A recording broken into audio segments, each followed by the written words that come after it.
Hello, and welcome to Jake Reads Comics. As always, this show is brought to you by Astounding Tales, the comic book created by Ray Griffith and I. It's Astounding Tales number 1 out, or Astounding Tales issue 0 out now. Also, Astounding Tales issue 1 is also out now. And coming soon will be Astounding Tales issue 2. The Kickstarter for that will be dropped shortly. That's the best way to support this show. And this week on Jake Reads Comics, I'll be reading Uncanny X-Men 286. So it's a Jim Lee cover with Will Spartasio interiors. This is shortly after, or not that shortly after, Will started his run with Uncanny 281. So this is kind of after the soft reboot and Mere Island saga. And what's also, in terms of my personal history, what makes this comic kind of very standout for me is this issue was the first issue. I didn't buy it at a comic book store. I bought it at a local smoke shop in my hometown where I grew up, of Merrick, New York. This is the first issue of Uncanny. Now, this is not the actual issue. It's at my mom's house. I bought a new copy a few years ago of 286, but this was the first comic I ever bought off the newsstand. I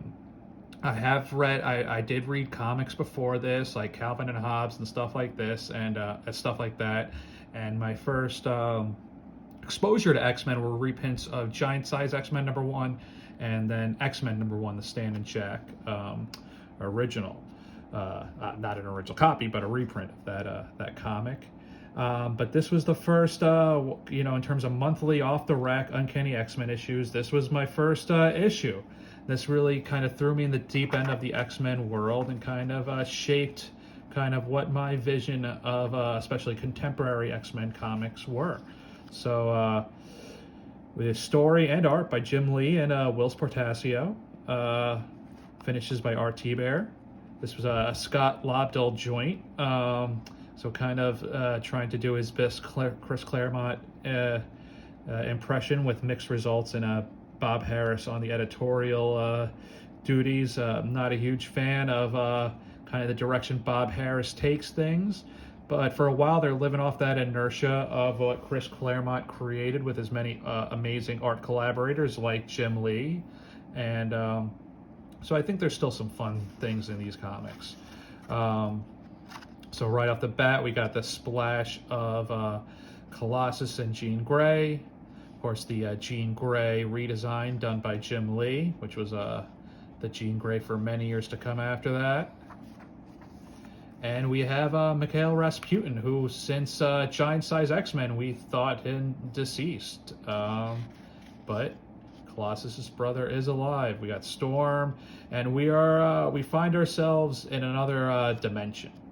So we got the dimensional portal over here, and right off the bat, it shows kind of the different genres that X-Men comics kind of work with. It's not just superhero; it's sci-fi, space opera, all type of genres. And kind of Mikhail Rasputin giving his backstory of how did he land in this? He was a cosmonaut. How did he land in this other dimension? Kind of in a space opera kind of fashion. He helps kind of free this dimension, but unfortunately his powers result in many, many deaths. And then again, talking about like kind of this comic is kind of fun for me, not just for nostalgia, but that it really introduces you, but just gives you bits of this kind of wider X-Men universe. So it's not necessarily world building, but it just gives you kind of these little bits of this kind of, this big sprawling world that Stan and Jack created, and then Chris Claremont, built a wing of the Marvel offices with and on. So we got Iceman and Sunfire. So even though Sunfire doesn't appear in that many X-Men comics up to this point, because one of the only X-Men comics I read was Giant Size, well, of course Sunfire in this is in X-Men comics. So and then we got Forge and Professor Xavier back on the other side of the dimensional portal. We see Reed Richards, Hank Pym, Nick Fury. So again, this larger Marvel universe. I keep harping on that, but right off the bat, you do see how there's cameos, and also would note that in terms of the era of X-Men comics, somewhere like 91, 92, Nick Fury was starting to feature heavy in those Jim Lee, Chris Claremont X-Men comics, and presumably if either or of them stayed around, we'd see more Nick Fury, but that kind of petered out. Hank Pym, well, of course, with the Avengers and Hank Pym being a prominent scientist, he would stand to reason. But then also Reed Richards, that the Fantastic Four and the X-Men shared kind of a strong bond in the 80s, with Franklin Richards being a mutant, and it's kind of unfortunate that that kind of petered out in this era of X-Men comics. So Colossus, a little bothered that his brother has been gone for so long and he hasn't heard from him. So this will be a short plot for the next few issues, dealing with Mikhail Rasputin and Colossus. Colossus being a mainstay on Uncanny up to this point. We got a cool storm and I don't know, post-apocalyptic would be the right word, but a cool kind of tattered clothing for this other dimensional world. Everyone's got a cool kind of new outfit, except for Archangel. He's still rocking the classic Archangel look, doing a cool battle scene, and I really enjoy how Whilce Portacio depicts tech, and Jim Lee also did a great job of that in terms of their design. These backgrounds, kind of this miscellaneous sci-fi kind of background's cool, even this exterior. One thing I would like to point out, because like I said, I really love how both Whilce and Jim design tech, and that was something that even as a kid in the early 90s that stood out to me, what I really enjoyed about their X-Men comics. As an adult, I do see the influence of Appleseed, and I do believe Jim and Whilce are getting access to manga in those 80s and 90s. Obviously not as ubiquitous as today, but on the West Coast, or in America, you could get some manga, things like Ghost in the Shell, Appleseed, and anime.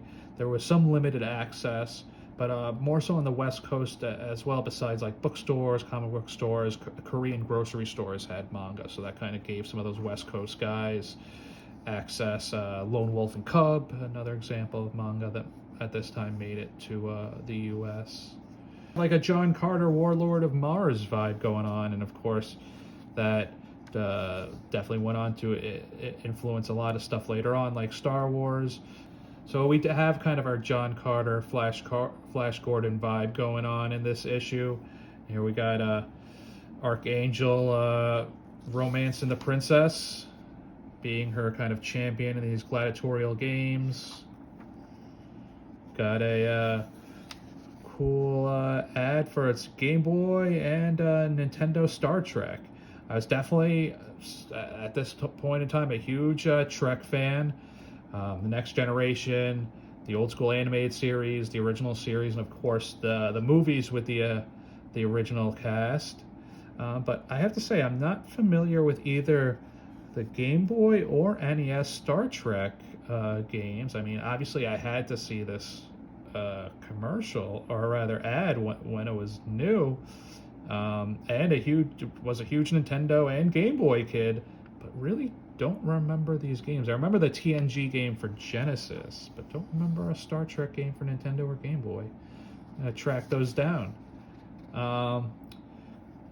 Will's doing a good Colossus, and action packed against this kind of other dimensional, but they might as well be kind of like a John Carter or Flash Gordon kind of depiction, 1950s sci-fi enemy.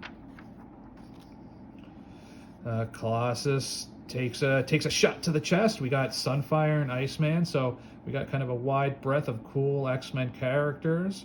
Kind of this sci-fi space opera battle in another dimension. We got Mikhail kind of having used his powers to close the gap in the portal. Kind of everyone's got to use their energy powers to power up Mikhail, and the X-Men end up on the other side of the portal. Mikhail doesn't seem to be breathing. Peter gives his brother the breath of life, and turns out he makes it. He revives him. And we got the Blackbird. Jim Lee does a great Blackbird. Wills does a pretty cool Blackbird as well. So again, I love the depiction of Jim Lee and Whilce Portacio's X-Men when Whilce was doing X Factor. But also, I can't say enough how I love the vehicles, tech they design, and the backgrounds are kind of one of the cooler parts of both those guys' runs with those X-Men, with the X-Men and X Factor and all those X comics. And then next, Bishop returns. So that's a Whilce Portacio creation. All these guys, whether it's Jim Lee, Rob Liefeld, and Whilce, they all brought new characters, created new characters for their era of X-Men. Of course, Rob with Liefeld, with Cable and Shatterstar, Jim Lee with Gambit, and Whilce with Bishop as his big creation. So that's and we have a Three Musketeers bar by I believe Neil Adams did these Three Musketeer ads, so that's pretty neat. 1991 prices in 1992. Get 3 titles for the price of 2. And very shortly after this issue, I would actually get a subscription to Uncanny X-Men. With the X-Men action figures, they came with a little for a subscription offer. So I believe maybe it was a Cyclops figure, one of those early Series 1 figures. I cut out the back and sent away for a subscription to X-Men Comics. Thank you, Dad, for acquiescing to that and getting me that subscription to Uncanny X-Men Comics. So that's Uncanny X-Men 286, Jim Lee cover, Whilce Portacio interiors, kind of a little time capsule of early 90s X-Men comics, right after Chris Claremont left and right before Jim Lee, Whilce Portacio, and Rob Liefeld leave with those other Marvel guys to create Image. Hope you enjoyed it. And as always, brought to you by Astounding Tales, issue 0. Very much out now. Amazing Ray Griffith art. I do the words. Same with issue 1. Get that cool Ray Griffith art and mediocre words by Jake Cohen. And issue 2 gonna be released soon. Gonna drop that Kickstarter soon, so keep your eyes peeled for that. And have a great week.